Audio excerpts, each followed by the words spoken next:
I was broke and desperate until my ex's evil mom offered me $10,000 to serve at his wedding.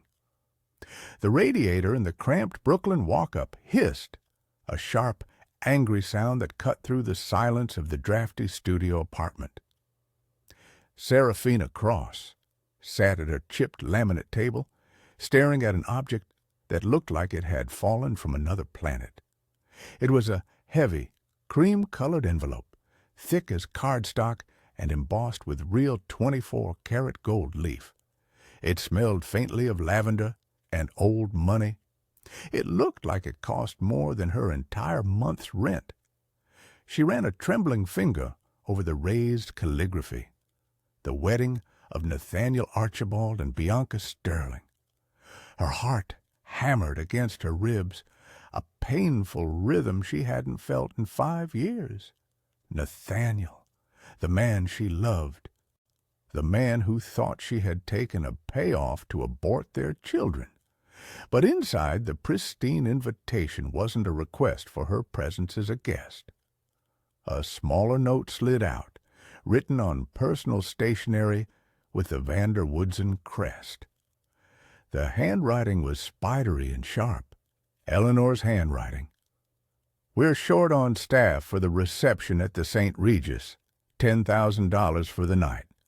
Come serve the champagne and see exactly what kind of life you were never meant to have. Wear a uniform. Don't speak to the groom. This is the only charity you'll ever get from me." Serafina's grip tightened, crumpling the gold edges. The humiliation burned hotter than the radiator. She reached for her lighter, ready to turn the insult into ash. Wheeze. Cough. The sound from the corner of the room froze her hand. Little Bella was curled up on the sofa under a thin blanket, her small chest heaving as she slept. Serafina grabbed the asthma inhaler from the counter. She shook it. It rattled hollowly. Empty. She glanced at her iPhone SE. The screen cracked in the top corner like a spider web. She tapped the banking app. Account balance. Minus $42. She looked back at Bella, then at Noah, her son, who was sitting silently by the window, reading a college-level math textbook he'd found in a donation bin. Noah, who had Nathaniel's eyes and a genius mind that this poverty was slowly suffocating. She couldn't afford pride, not today. Serafina smoothed out the crumpled note. Her eyes went cold, the warmth of the struggling artist replaced by something harder, something dangerous. "You want me to come as a servant?" "Eleanor!" she whispered to the empty room. "Fine. I'll serve you exactly what you deserve." Serafina buttoned her threadbare trench coat, shielding Noah and Bella from the biting drizzle as they stepped onto the cracked sidewalk. The rumble of the overhead subway track shook the ground, a gritty reminder that they were miles away from the polished world of the Upper East Side. She had her uniform in a plastic bag. She was really doing this. She was going to swallow her pride for $10,000. Suddenly, the rhythmic hum of the street was cut by a low, powerful purr. A sleek, midnight black Bentley Molson glided to the curb, its tires splashing through a puddle with arrogant grace. In this neighborhood, a car like that didn't just stand out. It screamed danger. Serafina instinctively pulled the twins behind her legs. "Don't look," she whispered, her grip tightening on Noah's hand. The rear tinted window rolled down with a silent electronic hum. Sitting inside wasn't a gangster, but a man who looked like he owned the city skyline. He was young, perhaps early 30s, wearing a charcoal suit that fit too perfectly to be off the rack. He didn't look like the old money vultures Serafina was used to. He looked like a predator. "Serafina Cross," the man said. His voice was smooth, deep, and terrifyingly calm. "And Noah, and Bella." Serafina froze. "Who are you? If Eleanor sent you to threaten me again—" "Eleanor is a dinosaur waiting for the meteor," the man interrupted. He held up a hand, revealing a platinum Audemars Piguet watch that caught the street lamp's glare. "I'm Julian Thorne, and I know your daughter needs a Ventolin inhaler." "Ah, the pharmacy down the block is out of stock, isn't it?" Serafina's breath hitched. How could he possibly know that? Julian extended his hand through the window, holding a brand-new sealed inhaler. "Get in, Serafina," Julian commanded, his eyes locking onto hers. "I'm not here to stop you from crashing that wedding. I'm here to make sure you don't just clear the tables. I want you to flip them." The twins looked up at her, wide-eyed. The rain was getting heavier, soaking through their thin clothes. Serafina looked at the inhaler, the lifeline her daughter desperately needed, and then at the luxurious warmth of the Bentley's cream leather interior. "Why?" she asked, her voice trembling. "Because Eleanor Vander Woodson destroyed my father's company 10 years ago," Julian replied, a cold smile playing on his lips. "She thinks you're a pawn, Serafina, but I'm going to make you the queen. Now get in. We have a wedding to ruin." The heavy rain of Brooklyn was replaced by the hushed, climate-controlled silence of Fifth Avenue. The Bentley pulled up to a side entrance of Bergdorf Goodman, where a security guard was already holding the door open. This wasn't a shopping trip. It was a tactical operation. Julian led Serafina and the twins into a private VIP suite on the top floor. The room smelled of fresh orchids and money. A personal shopper stood waiting, holding a garment bag that contained the black and white maid's uniform Serafina was supposed to wear. Julian snatched the bag from the shopper's hands. With a casual flick of his wrist, he tossed it into a wastebasket in the corner. "Eleanor wants you to blend into the wallpaper," Julian said, pouring himself a glass of sparkling water. "We are going to make sure you burn the wallpaper down." He snapped his fingers. The staff wheeled out a rack of gowns that looked more like art pieces than clothing. Serafina walked past the soft pastels and the safe blacks. Her fingers trailed over silk and chiffon until they stopped on a structured blood-red gown by Alexander McQueen. It was aggressive, architectural, and breathtaking. It was the color of passion, but also the color of a warning. "That one," Serafina said, her voice steady. While she changed, the staff attended to the twins. When Serafina stepped out of the dressing room, she gasped. Gone were the thrift store T-shirts and worn sneakers.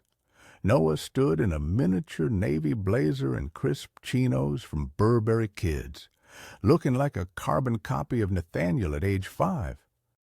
Bella looked like a porcelain doll in a velvet dress, her hair braided with silk ribbons. They didn't look like the poor children of a struggling artist anymore. They looked like heirs to an empire. Serafina turned to the floor-to-ceiling mirror. The red dress fit like a second skin, accentuating a dangerous kind of beauty she had forgotten she possessed. She didn't look like a victim. She looked like a queen returning from exile to claim her throne. Noah walked up and tugged on the red fabric of her gown. His intelligent eyes scanned her face, sensing the shift in the atmosphere. "Mom," he asked quietly, "are we going to see our dad now?" Serafina crouched down, smoothing the lapel of his expensive jacket. She looked at her reflection, then at Julian, who gave her a sharp nod of approval. "No, Noah," she whispered, a cold fire igniting in her eyes. "We aren't going to meet your father. We are going to meet the people who stole him." The St. Regis, New York, didn't just look like a hotel. Tonight, It looked like a fortress built of old money and paranoia. A fleet of black SUVs lined East 55th Street, and private security guards with earpieces scanned every guest stepping out of their limousines. This wasn't just a wedding. It was the financial event of the decade, a merger of two dynasties disguised as a romance. Inside the gilded hall, beneath a crystal chandelier that cost more than most houses, Nathaniel Archibald stood alone. He wore a bespoke Tom Ford tuxedo that fit his broad shoulders perfectly, but he felt like he was suffocating. He tugged at his collar, his eyes darting to the heavy oak doors as if searching for an exit that didn't exist. He glanced down at his wrist, a Patek Philippe Nautilus with a blue dial. It was a wedding gift from his mother, Eleanor. It didn't feel like a gift. It felt like a shackle. "Stop fidgeting, Nathaniel. You look nervous. Investors don't like nervous." Eleanor Vander Woodson appeared beside him, materializing like a ghost in expensive silk. She reached out and aggressively straightened his bow tie. Her fingers were cold, her grip firm. She smelled of Chanel No. 5 and steel. "I'm not nervous, Mother," Nathaniel said, his voice hollow. "I'm nauseous. We both know Bianca doesn't love me. She loves the Archibald Trust Fund." Eleanor laughed softly, a chilling sound that didn't reach her eyes. "Love is a fairy tale for the poor, darling. People like us, we deal in legacy. Bianca brings the sterling real estate portfolio into the fold.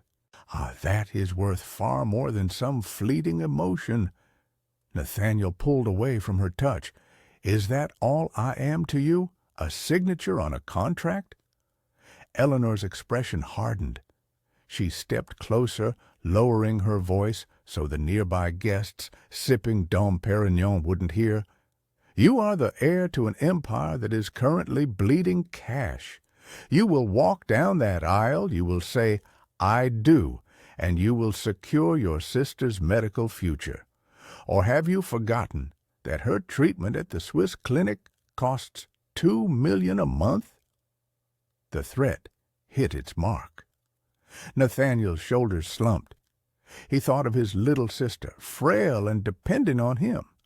He thought of Seraphina, the only woman he had ever truly loved, and the lie his mother had fed him, that Seraphina had taken $5 million to abort their baby and disappear. "Fine," Nathaniel whispered, defeated. "I'll do it." Eleanor patted his cheek, satisfied. "Good boy. Now smile. The cameras are watching." Seraphina moved through the service corridors of the St. Regis like a shadow. She wasn't wearing the red dress yet. That was waiting in a garment bag hidden in the janitor's closet nearby. For now she wore a severe black blazer and a headset, posing as the lead event coordinator, a cover identity Julian had fabricated perfectly. Her target wasn't the ballroom, it was the bridal suite. Julian's intel was flawless. Eleanor kept a portable safe in the suite to store emergency assets, cash for bribes and collateral for threats. Seraphina reached the heavy mahogany door. She tapped a cloned RFID keycard against the lock.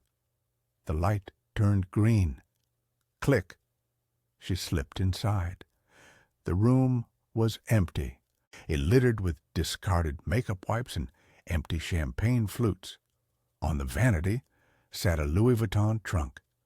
Seraphina opened it, her heart racing. There it was, a small titanium digital safe. She pulled out a burner phone Julian had given her.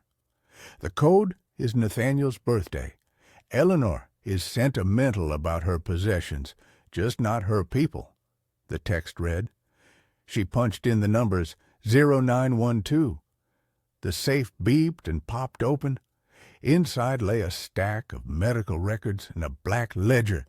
Seraphina grabbed them. shoving the evidence into her blazer. Suddenly, the doorknob turned. Serafina gasped and dove behind a rack of hanging wedding dresses just as the door swung open. It wasn't Eleanor. It was Nathaniel. He walked into the room, rubbing his temples. He stopped in the center of the suite, letting out a heavy, shaky sigh. But he reached for a decanter of scotch on the table, his hand trembling slightly. From her hiding spot, Serafina could see his profile. He looked older, tired, broken. The anger she had nursed for 5 years wavered for a split second. He didn't look like a villain. He looked like a prisoner. Then Nathaniel froze. He lifted his head, sniffing the air. Serafina held her breath. She had forgotten one detail: her perfume. A custom blend of jasmine and sandalwood she had worn every day they were together. "Serafina," Nathaniel whispered to the empty room. His voice was laced with a desperate, impossible hope. He took a step toward the rack of dresses. Psst! Nathaniel's phone buzzed violently on the table. It was Eleanor. The spell broke. He groaned, grabbed his phone, and stormed out of the room, slamming the door behind him. La Serafina collapsed against the wall, clutching the stolen ledger to her chest. That was too close. But now she had the weapon she needed. It was time to change. While Serafina was navigating the dangerous corridors of the hotel, chaos was brewing outside in the private parking bay. Noah and Bella were sitting in the back of Julian's Bentley, bored out of their minds. Julian's driver, a stoic man named Marcus, had stepped out for a moment to take a call, leaving the child's safety locks engaged, or so he thought. Bella pressed her nose against the tinted glass. Through the gap in the hotel's side entrance, she saw something magical. A massive 10-tier wedding cake was being wheeled through the service doors on a golden cart. It was decorated with sugar flowers that sparkled like diamonds. "Noah, look!" Bella squealed. "It's a castle cake!" Noah looked up from his math book. He calculated the distance and the angle of the open service door. But then he saw something else. A woman in a massive white dress was yelling at a waiter near the cake. She looked like the princess from his storybooks, but her face was twisted and angry. "I want to see the castle," Bella decided. She reached for the door handle. Click! The heavy door swung open. The safety lock hadn't re-engaged after Serafina got out. "Bella, wait! Mom said to stay!" Noah hissed, scrambling after her. But Bella was already running on her little patent leather shoes, drawn by the sugary spectacle. They slipped through the service entrance just as the cake was being rolled into the main foyer. The noise of the party hit them: clinking glasses, string quartet music, and the hum of hundreds of wealthy voices. Bella ran straight toward the cart, mesmerized, but she was small, and the train of a wedding dress was very long. Bianca Sterling, the bride, was standing near the entrance, aggressively reapplying her lipstick while berating a florist. She took a step back just as Bella arrived. Rip! Bella's foot caught on the delicate lace of Bianca's $50,000 Vera Wang gown. Bianca spun around, losing her balance. She didn't fall, but her lipstick smeared across her cheek, and she dropped her compact mirror. It shattered. "You little rat!" Bianca shrieked, her voice shrill enough to cut glass. She looked down and saw Bella. Without thinking, she shoved the 5-year-old hard. Bella stumbled back, tripping over her own feet.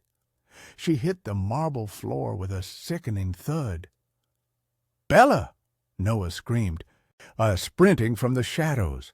He threw himself between the bride and his sister, his small fists clenched. The music stopped. The chatter died, Every head in the room turned toward the commotion, and there, in the center of the glittering hall, stood two terrified children facing down a furious bride.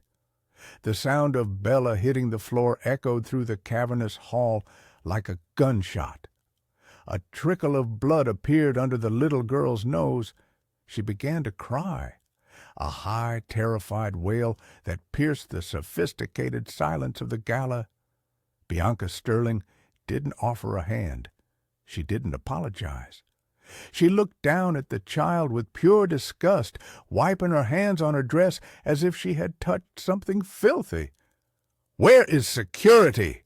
Bianca screamed, her face flushed red. "Get these stray animals out of here. They ruined my train." Eleanor Vander Woodson marched forward, her heels clicking aggressively on the marble. She looked at the two children, her eyes narrowing. For a split second, she saw the resemblance, Noah's jawline, Bella's eyes. But she buried the recognition under layers of denial. "Get them out," Eleanor commanded the approaching guards. "Throw them in the alley." Two burly security guards reached for Noah, grabbing the 5-year-old by the collar of his jacket. "Don't touch my brother," Bella sobbed through her bloody nose. "Get your hands off him." The voice didn't come from a guest. It came from the top of the grand staircase. It was a voice that carried the weight of 5 years of silence and suffering. Every head turned upward. Seraphina Cross stood on the landing. She was no longer the invisible servant. She was a vision of vengeance wrapped in blood-red silk. The Alexander McQueen gown flowed around her like liquid fire, the structured bodice emphasizing her regal posture. Her hair was swept back, revealing a face that was fierce, beautiful, and terrifyingly calm. She descended the stairs slowly, her eyes locked on Eleanor. Each step was a declaration of war.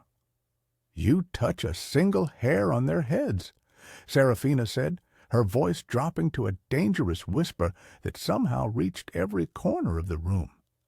"And I will burn this entire hotel to the ground." The guards hesitated, sensing a predator. They released Noah, who immediately ran to hug his sister. Seraphina reached the bottom of the stairs and walked straight to Bianca. The bride, towering in her heels, suddenly looked small. "You," Bianca stammered, recognizing the woman from the photos Nathaniel kept hidden. Seraphina didn't look at Bianca. She knelt down, pulling a silk handkerchief from her clutch to gently wipe the blood from Bella's face. "Are you okay, baby?" she asked softly. Bella nodded, sniffling. "That lady is mean, Mommy."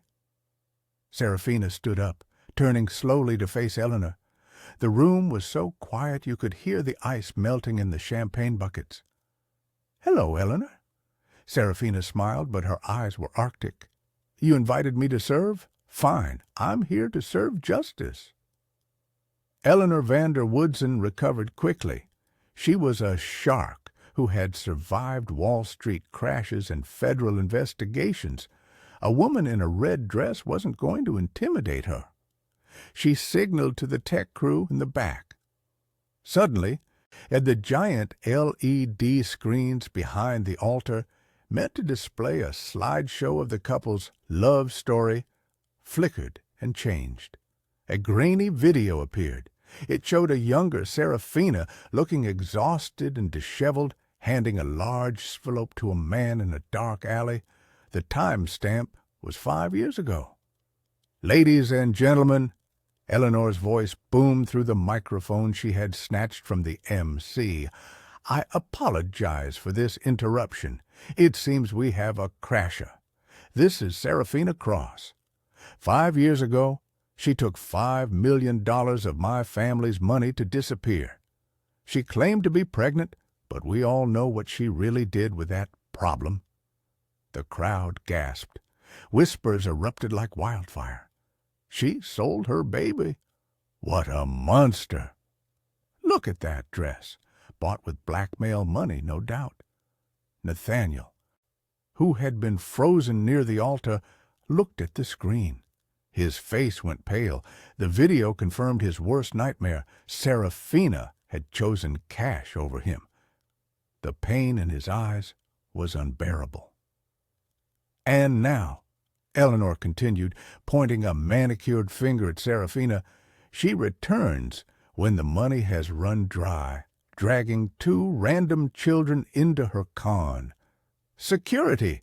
Remove this gold digger. Serafina didn't flinch. She stood protectively in front of the twins, shielding them from the flashing cameras.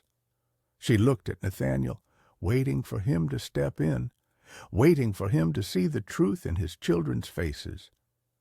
But Nathaniel looked away. He couldn't bear it. That was the moment Serafina's heart finally hardened completely. She reached into her clutch and pulled out not a weapon, but the black ledger she had stolen from the suite. "You want to talk about money, Eleanor?" Serafina's voice rang out without a microphone, clear and defiant. "Let's talk about the $5 million, because I never touched a cent of it." "Lies!" Eleanor shrieked. "Is it?" Serafina held up the ledger. "This is your private accounting book, Eleanor. Page 42. $5 million withdrawn on October 12th, 5 years ago. Destination, an offshore account in the Cayman Islands, under the name Bianca Sterling." The room went dead silent. Bianca, who had been smirking behind her bouquet, dropped her flowers. "That's right," Serafina said, turning to the trembling bride. "You didn't pay me to leave, Eleanor. You paid her to stay." "That's preposterous!" Eleanor scoffed, though a bead of sweat ruined her perfect foundation. "That ledger is a forgery. You probably printed it in some basement in Brooklyn." She gestured frantically to the security team. "Seize that book! She stole it!"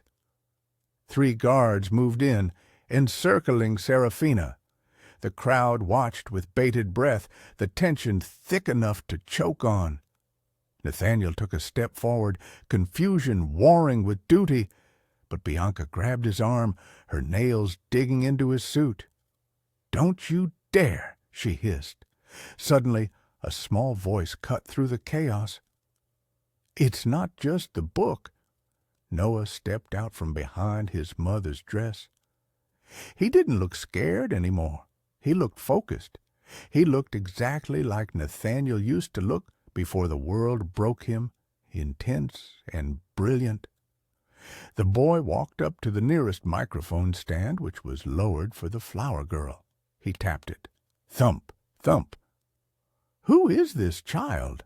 Eleanor demanded. Get him away from there." "My name is Noah," the boy said, his voice steady, "and I like numbers. I saw your iPad earlier, Mrs. Grandmother, in the hallway. You left it unlocked." Eleanor froze. Her face drained of color. "The code was 1985, Noah recited calmly, his eyes scanning the room as if reading invisible data. "I saw the emails, too. You sent a message to Dr. H. in Switzerland yesterday at 4 p.m. It said, 'Transfer the funds. Make sure Nathaniel never finds out about the second trust.'" The guests gasped. This wasn't just a child babbling. This was specific, incriminating detail. Noah continued, relentless. "And the account ending in 442, it has $12 million in it. But the account ending in 889, the one for Daddy's company, is empty. 0. It's all red numbers." Nathaniel ripped his arm away from Bianca. He stared at the little boy, this genius child who spoke with his cadence, who had his aptitude for figures. "Noah?" Nathaniel whispered, stepping off the altar. "He's lying!" Eleanor screamed, losing her composure entirely. "It's a trick. She coached him." I don't need coaching, Noah said, looking directly at Nathaniel.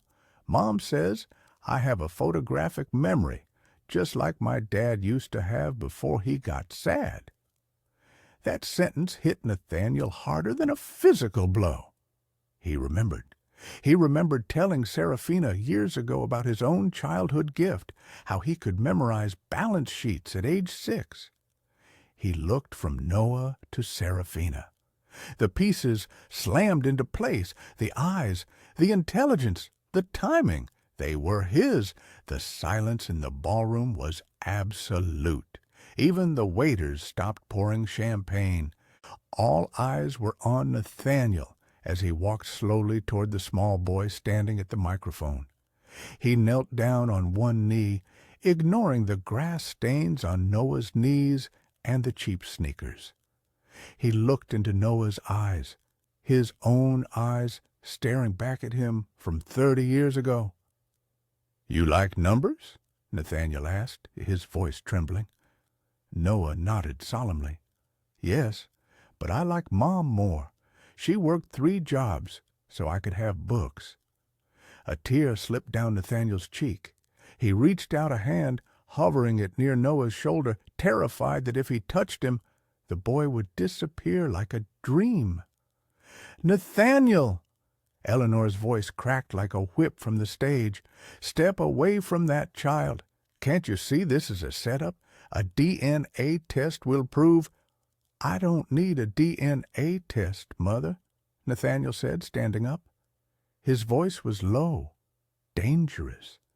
He turned to face Eleanor and Bianca. The sadness in his demeanor was gone, replaced by a cold fury that terrified everyone in the room. "I know my own son when I see him." He walked back up the stairs to the altar, but not to his bride. He walked to the officiant's podium where the marriage license and the prenuptial agreement lay waiting for signatures. "Nathaniel, what are you doing?" Bianca squeaked, clutching her bouquet like a shield. "Think about the merger. Think about your sister." "My sister," Nathaniel said, picking up the thick document titled Irrevocable Trust Transfer, "is the only reason I agreed to this farce.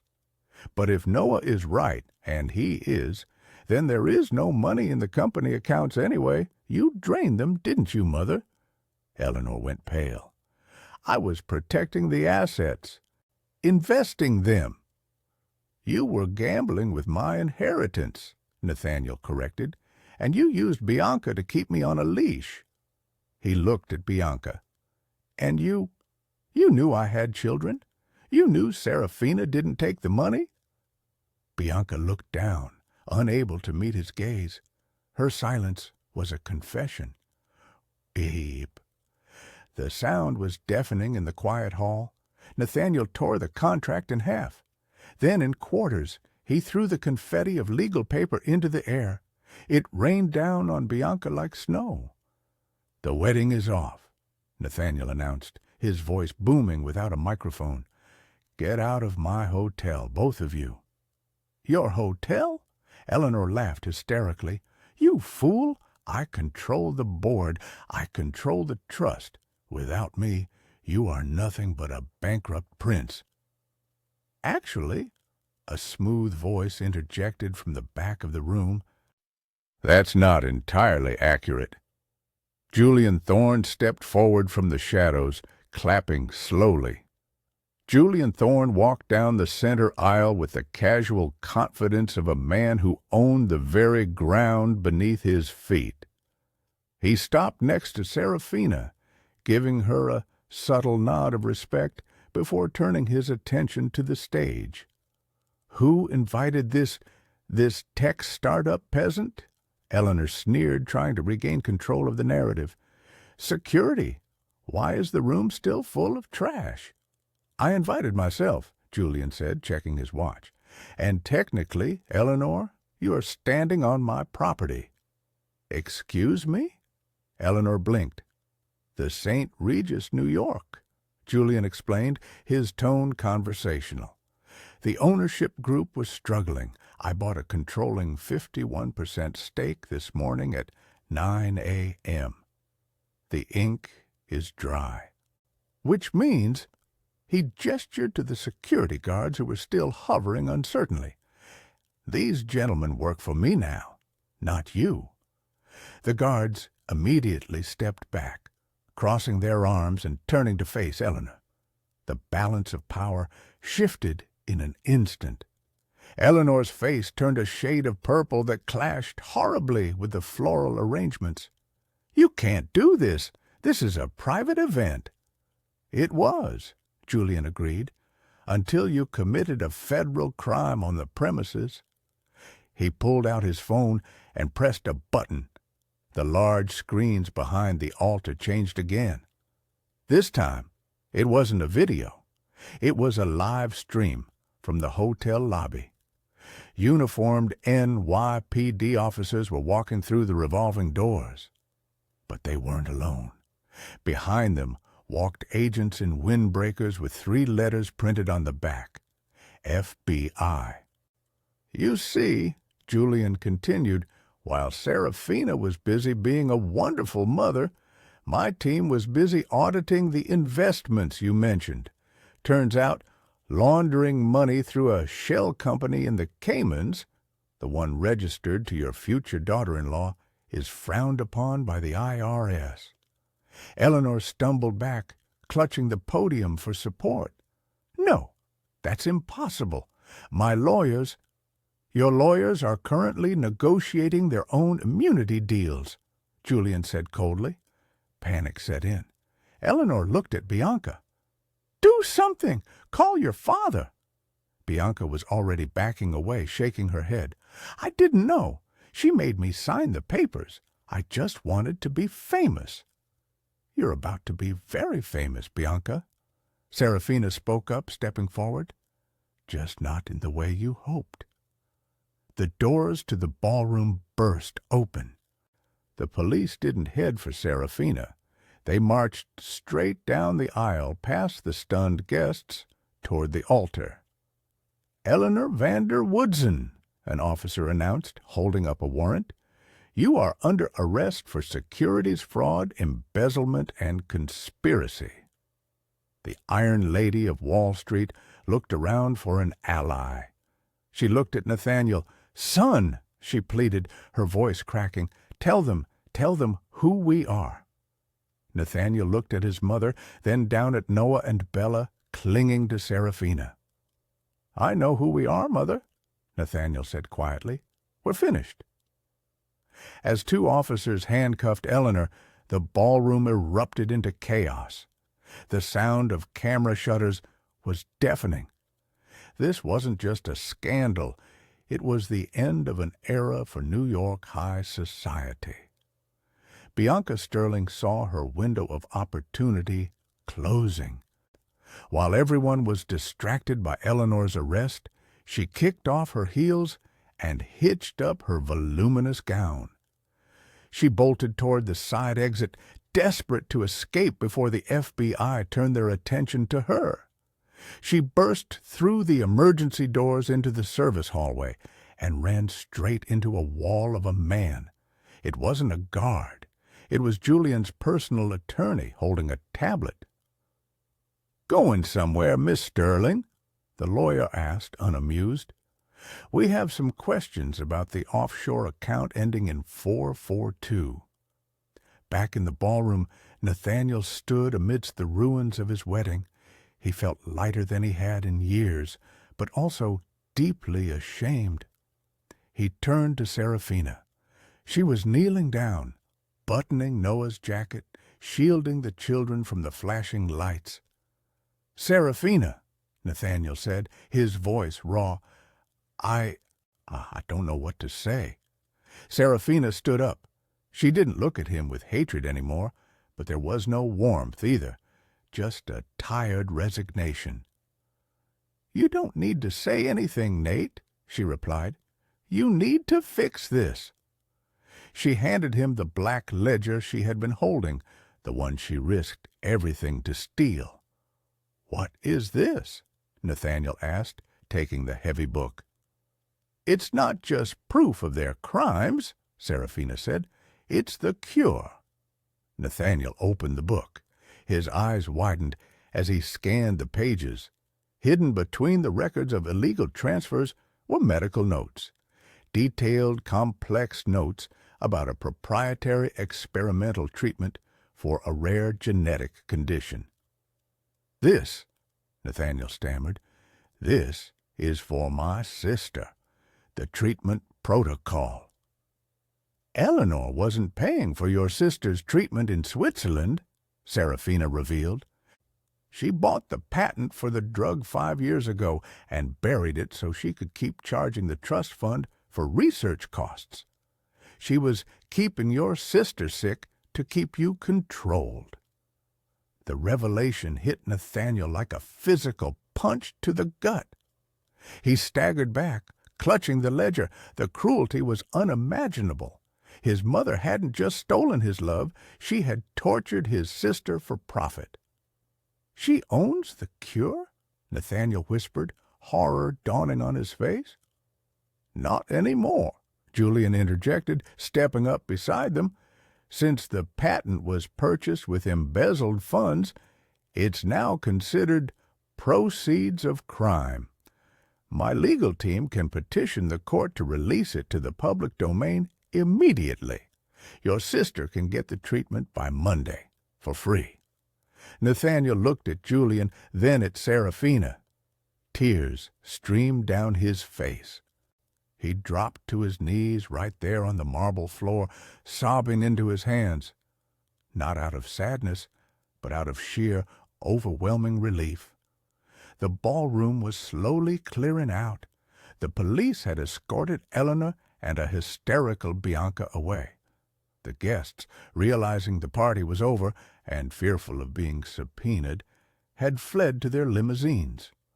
Only the core group remained in the center of the vast, silent hall: Nathaniel, Serafina, the twins, and Julian.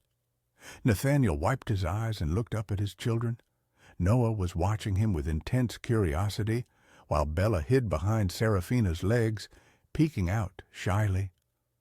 "Can I—" Nathaniel's voice cracked. "Can I talk to them?" Serafina hesitated. She looked at Julian, who gave a slight shrug, stepping back to give them space. Then she looked at the twins. "It's up to them," she said. As Nathaniel didn't stand up. He stayed on his knees so he wouldn't tower over them. He didn't try to hug them. He just looked at Noah. "I like your blazer, Noah," Nathaniel said softly. "I had one just like it when I was your age." Noah took a cautious step forward. "Do you like math, too?" "I used to," Nathaniel smiled sadly, "before I started working for my mom. Maybe you can help me relearn it?" Noah's eyes lit up. "I can teach you calculus. It's easy if you visualize the curves." Nathaniel laughed, a genuine rusty sound. "Calculus at 5? You really are my son." Then he looked at Bella. The little girl was still wary. She pointed a small finger at him. "Are you going to make Mom cry again?" she asked. The question was innocent, but it cut deep. Nathaniel looked at Serafina. He saw the exhaustion in her eyes, the years of struggle etched into her beautiful face. "No, Bella," Nathaniel vowed, his voice steady. "I promise I will never make her cry again." He reached into his pocket and pulled out his wallet. He didn't pull out cash. He pulled out a worn, creased photograph. It was a photo booth strip of him and Serafina from 6 years ago, laughing and eating pizza on a park bench. He held it out to Bella. "See? She used to make me laugh more than anyone in the world." Bella took the photo, examining it closely. Then she looked at Nathaniel. "You look happy there." "I was," Nathaniel said. "I was the happiest man alive." He looked up at Serafina. "I know I can't undo the last 5 years. I know I don't deserve you. But please, Let me fix this. Let me be a father." Serafina sighed, the adrenaline finally leaving her body. "You can be a father, Nate, but you have a long way to go before you can be anything else." Julian Thorne cleared his throat, stepping back into the circle. The billionaire tech mogul checked his Audemars Piguet again. "As touching as this reunion is," Julian said, his tone pragmatic but not unkind, "we have logistical issues. Serafina, your apartment in Brooklyn has a broken heater and mold issues. I'm not sending these children back there." Nathaniel stood up immediately. "I have the penthouse on Park Avenue or the estate in the Hamptons. You can have them. I'll stay at a hotel." Serafina shook her head. "I'm not taking your charity, Nate, and I'm not moving my kids into a house bought with your mother's stolen money." "It's not charity," Nathaniel argued. "It's child support. I have rights." "You have no rights yet," Serafina cut him off, her voice firm. "You signed away your rights when you believed a lie without asking me first. We do this my way." She turned to Julian. "We had a deal. I helped you take down Eleanor. What was my payment?" Julian smiled. He appreciated a woman who remembered the terms of business. $10 million tax-free, or... He paused, pulling a thick envelope from his jacket pocket. "The deed to the brownstone on the Upper West Side. It used to be an art gallery. It has a studio on the ground floor and a 4-bedroom apartment above, fully furnished." Serafina's eyes widened. A studio? A home where she could paint again? Where Noah and Bella could have their own rooms? "I'll take the house," she said without hesitation. Nathaniel looked hurt that she would accept help from Julian, but not him. Serafina saw his expression and softened slightly. "Nate," she said, "if you want to help, don't give me money. Give me your time. Noah needs a math tutor who isn't a YouTube video. Bella needs to see a specialist for her asthma tomorrow." "I'll take her," Nathaniel said instantly. "I'll drive her myself. No chauffeurs?" "Good," Serafina nodded. "Be at the brownstone at 8 a.m. sharp. Don't be late." She took Noah and Bella's hands. "Come on, kids. Let's go home. A real home." As they walked toward the exit, Julian fell into step beside Nathaniel. "You know," Julian said quietly, watching Serafina walk away in her red dress, "she's remarkable. If you mess this up again, Archibald, I won't just take your hotel. I'll take your place." It was a threat, but it was also the motivation Nathaniel needed. He straightened his tie, looking at the exit with a newfound determination. "I won't give you the chance," Nathaniel replied. The morning sun streamed through the large bay windows of the Upper West Side brownstone. It was beautiful. High ceilings, hardwood floors, and the smell of fresh paint. For the first time in 5 years, Serafina woke up without the crushing weight of anxiety. She walked down the spiral staircase to the kitchen, expecting silence. Instead, she heard banging. Clang, clang. She grabbed a frying pan, old habits die hard, and crept toward the sound.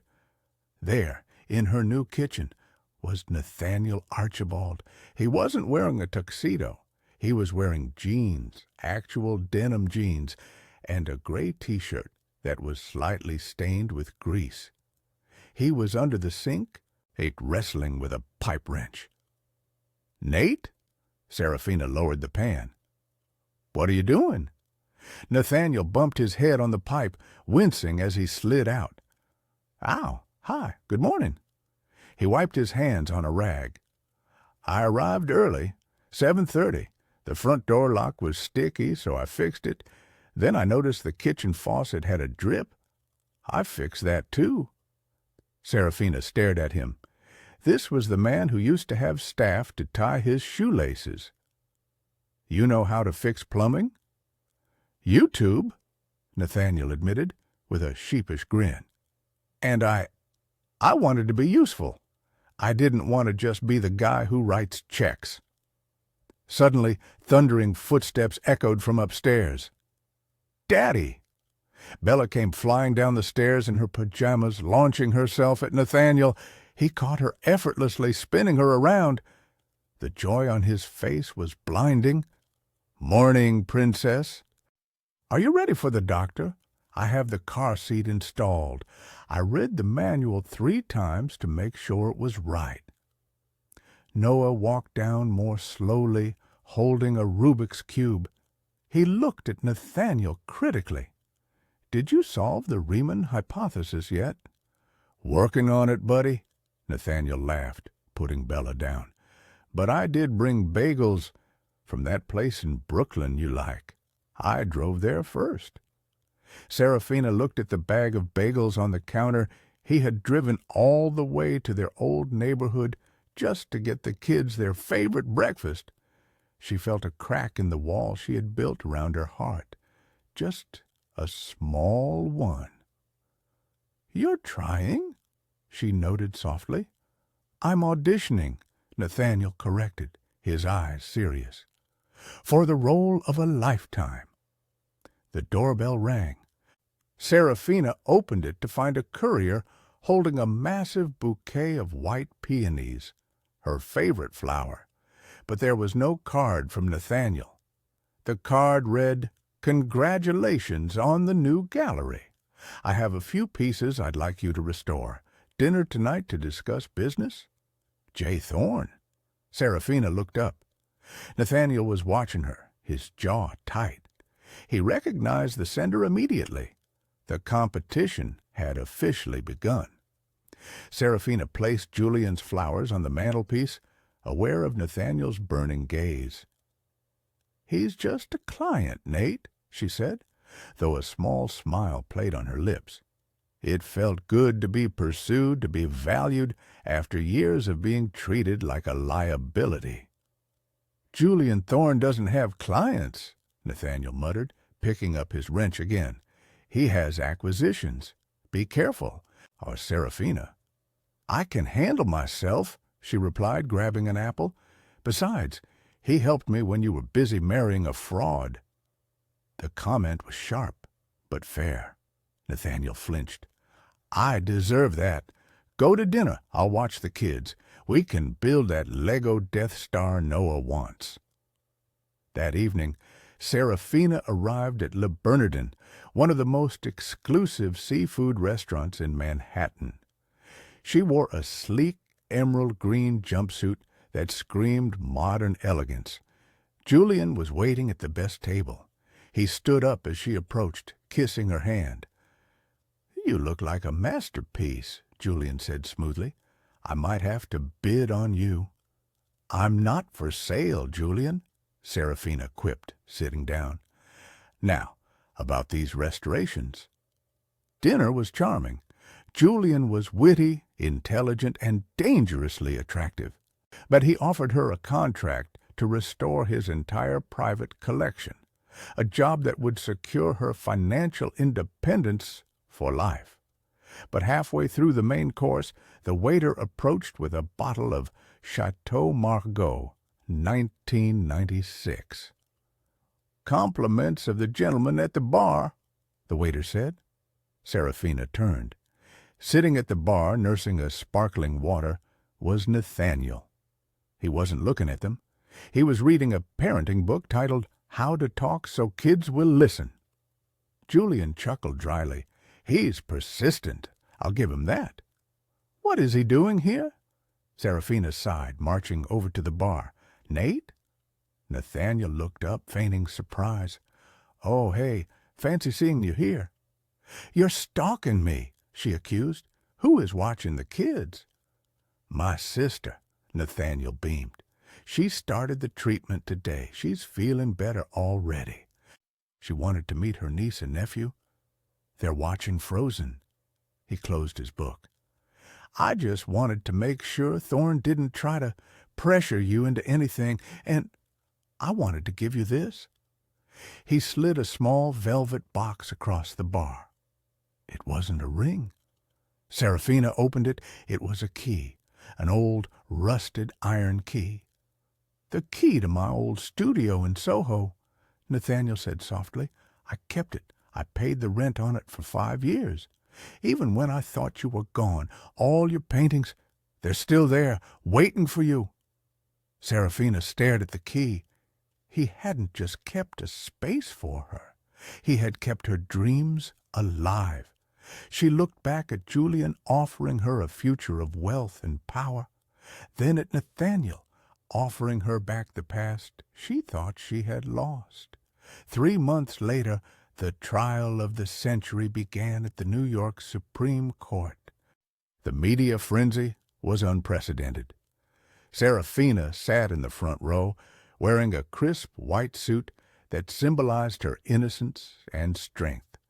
Next to her sat Nathaniel, not as a defendant, but as the prosecution's star witness. Eleanor Vander Woodson sat at the defense table. She looked haggard. Her hair was graying at the roots. Prison didn't offer salon services, and her designer suit hung loosely on her frame, but her eyes were still full of venom. When Serafina took the stand, the courtroom went silent. "Ms. Cross," the prosecutor asked, "can you tell the jury what the defendant said to you on the night of the wedding?" Serafina looked directly at Eleanor. "She called my children stray animals. She admitted to fabricating a medical emergency to manipulate her son into marriage. And she threatened to destroy me if I spoke the truth." "Liar!" Eleanor screamed, jumping up. "You seduced my son to steal our fortune. You are nothing but trash from Brooklyn." The judge banged his gavel. "Order! Ms. Vander Woodson, sit down." But the final blow didn't come from Serafina. It came from the evidence Julian's team had uncovered. The prosecutor displayed a document on the screen. It was a hitman contract, dated 5 years ago. Target, Serafina Cross. Status, canceled due to insufficient funds in the designated offshore account. The courtroom gasped. Nathaniel turned to his mother, his face a mask of horror. "You," Nathaniel choked out. "You didn't just want her gone, you wanted her dead?" "I did it for you," Eleanor shrieked, losing all control. "She was a distraction. You were meant for greatness, not domestic mediocrity." Nathaniel stood up slowly. "The only greatness I care about, Mother, is being a decent human being. Something you never taught me." He turned to the judge. "Your Honor, I would like to submit further evidence. My mother's personal audio diaries. I found them in her safe." Eleanor's face went white. She lunged toward Nathaniel, her handcuffed hands reaching for his throat. "You ungrateful traitor! I made you!" Bailiffs tackled her before she could reach him.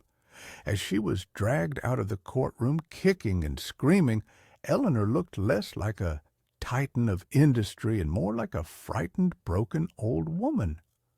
Serafina reached out and took Nathaniel's hand. His palm was sweating. He squeezed back, anchoring himself to the only real thing left in his life. The fall leaves in Central Park were turning a brilliant gold.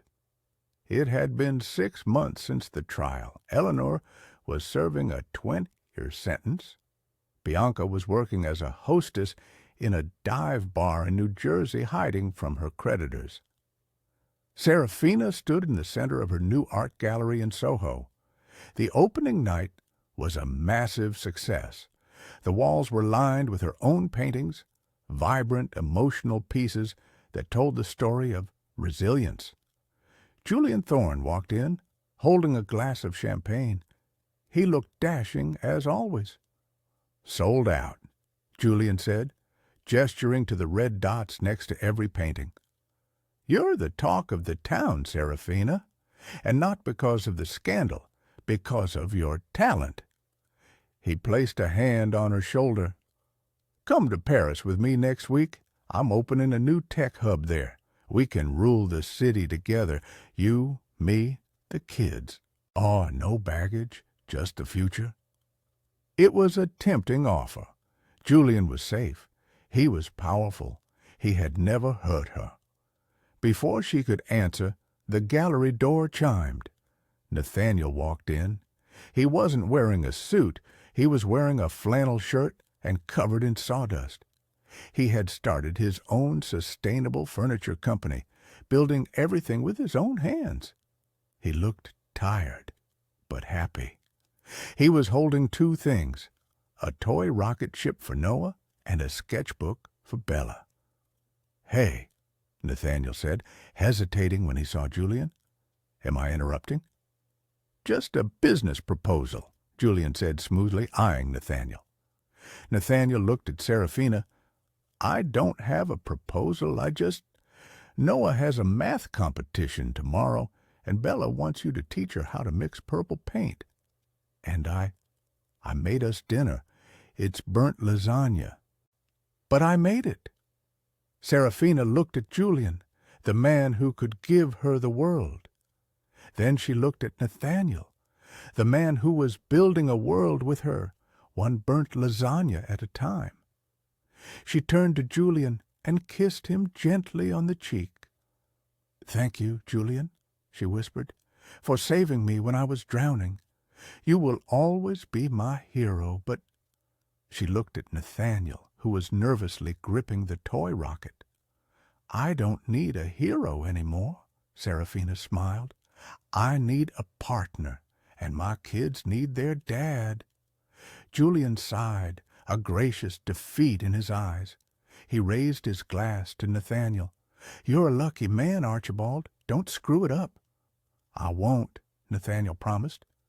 As Julian walked out into the night, Nathaniel stepped forward. "Burnt lasagna?" he offered weakly. "It's my favorite," Serafina laughed, pulling him into a kiss that tasted like second chances. 1 year later. The brownstone on the Upper West Side was chaotic, noisy, and filled with love. Noah, now 6, was sitting at the kitchen table explaining quantum physics to Nathaniel's sister Chloe. Chloe was healthy, glowing, and finally free from the wheelchair she had been confined to for years, thanks to the treatment Eleanor had hidden. "So, the cat is both alive and dead until you open the box," Noah said seriously, gesturing with a forkful of pancake. "Got it," Chloe laughed, "just like my dating life." In the living room, Bella was standing in front of a large easel. Serafina had set up a mini studio for her. Bella was fiercely concentrated, her tongue sticking out the corner of her mouth as she applied a blob of blue paint. Nathaniel walked in, carrying a basket of laundry. He paused, watching his daughter. He had spent the last year earning every single moment. He had attended every parent-teacher conference, every asthma checkup, every nightmare. He wasn't a billionaire CEO anymore. He was a dad, and he loved it. "What are you painting, Bells?" Nathaniel asked softly, putting the basket down. "It's us," Bella announced proudly. She stepped back to reveal the canvas. It was a primitive, messy, beautiful painting. There was a tall stick figure with brown hair, Nathaniel, a figure in a red dress, Serafina, a boy with glasses, Noah, and a little girl. But there was something else. Above the figures, Bella had painted a giant black storm cloud, but the cloud was breaking apart, and bright yellow sunbeams were pushing through it. "The storm is gone," Bella explained, all pointing to the cloud, "because Daddy came back and fixed the roof." Nathaniel froze. He looked at the painting, then at his daughter. Tears welled up in his eyes. not tears of sadness, but of profound gratitude. He realized that to his children he wasn't defined by his past mistakes, but by his present presence. Serafina walked in, wiping paint from her hands. She saw Nathaniel crying and immediately went to him. "Nate," she asked, concerned, "is everything okay?" He pointed at the painting, unable to speak. Serafina looked at it and smiled, wrapping her arm around his waist. "See?" she whispered. "I told you they were resilient, just like us." Nathaniel pulled her close, burying his face in her hair. "I don't deserve this. I don't deserve any of you." "Maybe not," Serafina teased gently, "but you have a lifetime to earn it." "Starting with doing the dishes," Nathaniel laughed, wiping his eyes. "Deal." Video title hook: "My billionaire boyfriend proposed under the Eiffel Tower, and the ring has a secret meaning."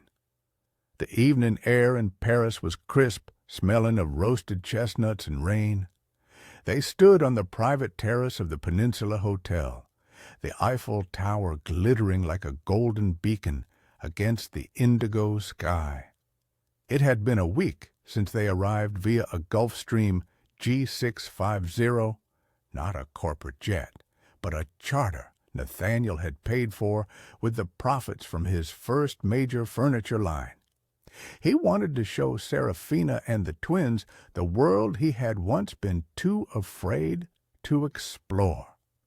Nathaniel leaned against the railing, his hand clutching something in his pocket so tightly his knuckles were white. "You're sweating," Serafina teased, taking a sip of vintage Bordeaux. "And it's 50 degrees out." "I'm not sweating," Nathaniel lied. "I'm calibrating." Noah and Bella ran out onto the terrace, their faces smeared with chocolate from the heavy French pastries they had devoured for dinner. "Daddy, look!" Bella pointed at the tower. "It's sparkling, like your eyes when you look at Mommy." Nathaniel laughed, the tension breaking. He looked at Serafina. She was wearing a simple silk dress, her hair loose.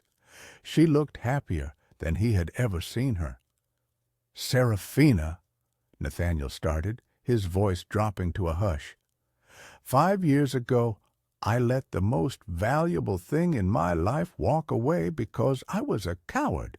I spent every day since trying to build a man worthy of standing next to you." He slowly got down on one knee. Serafina's hand flew to her mouth. He pulled out a small velvet box.